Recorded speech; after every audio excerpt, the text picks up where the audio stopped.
কারো ক্যান্সার দেখে যদি এই দোয়াটা আপনি বিশ্বাসের সাথে পড়েন, জীবনে কোনোদিন ক্যান্সার রোগে আক্রান্ত হবেন না।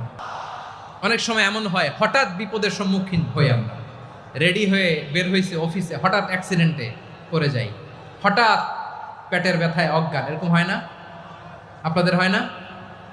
বিষ্ণু ইসলাম বলেন, আকস্মিক দুর্ঘটনার বিপদ থেকে যদি কেউ বাঁচতে চায়, সকাল সন্ধ্যা যেন প্রত্যেকে এই দোয়াটা পড়ে। সকালে যদি 3 বার পড়ে, সন্ধ্যা পর্যন্ত হঠাৎ বিপদ থেকে সে রক্ষা পাবে। To be protected from sudden calamity, sudden disaster, sudden calamity, হঠাৎ বিপদ, হঠাৎ ভয়ঙ্কর কোন আকস্মিক বিপদ থেকে আল্লাহ বাঁচায় দিবে। সকালে পড়লে সন্ধ্যা পর্যন্ত প্রোটেক্টেড, সন্ধ্যাবেলায় যদি 3 বার পরে সকাল পর্যন্ত প্রোটেক্টেড। সুবহানাল্লাহ পড়ে। দোয়াটা কি?